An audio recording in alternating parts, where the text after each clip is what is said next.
ओम नमः शिवाय। हरतालिका तीज की आप सभी को बहुत बहुत शुभकामनाएं। हरतालिका तीज का व्रत भाद्रपद मास की शुक्ल पक्ष की तृतीया में किया जाता है। इस दिन शंकर और पार्वती की बालू की मूर्ति बनाकर पूजन किया जाता है। सुंदर वस्त्रों व कदली स्तंभों से ग्रह को सजाकर नाना प्रकार के मंगल गीतों से रात्रि जागरण करना चाहिए और इस व्रत को करने वाली स्त्रियां पार्वती के समान सुखपूर्वक पति रमण करके शिवलोक को जाती हैं। कथा इस प्रकार है। इस व्रत के महात्म्य की कथा सुनकर भगवान शंकर ने पार्वती को उनके पूर्व जन्म का स्मरण कराने हेतु इस प्रकार कही थी। एक बार भगवान शिव बोले, एक बार तुमने हिमालय पर गंगा तट पर अपनी बाल्यावस्था में 12 वर्ष की आयु में अधोमुखी होकर घोर तप किया था।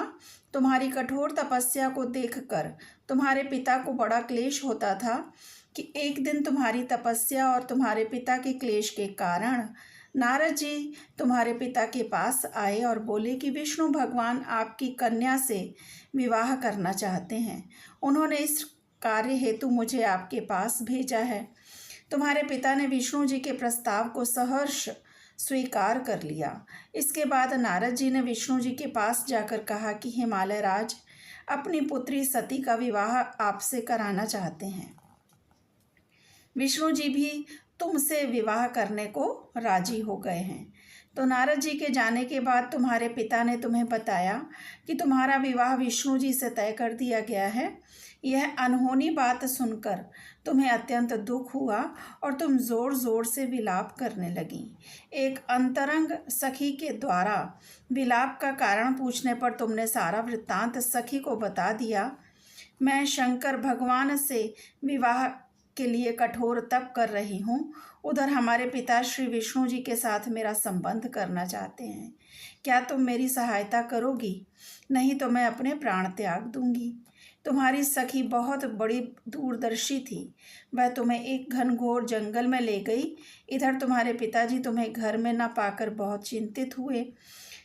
मैं विष्णु जी से विवाह करने का वचन दे चुका हूँ। पिताजी ने कहा।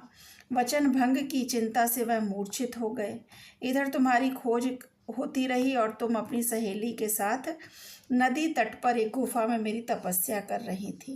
भाद्रपद शुक्ल की तृतीया को हस्त नक्षत्र में तुमने रेत का शिवलिंग स्थापित करके व्रत किया और पूजन तथा रात्रि जागरण भी किया।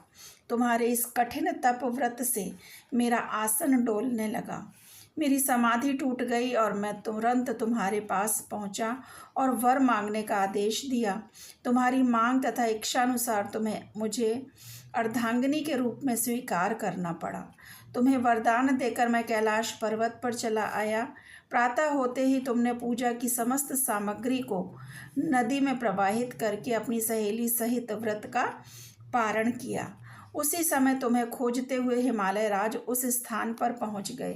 बिलखते हुए तुम्हारे घर छोड़ने का कारण पूछने लगे।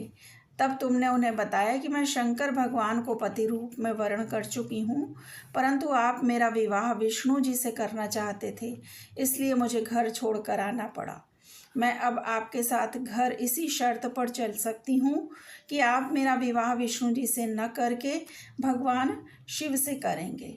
गिरिराज तुम्हारी बात मान गए और शास्त्रोक्त विधि द्वारा हम दोनों को विवाह के बंधन में बांध दिया।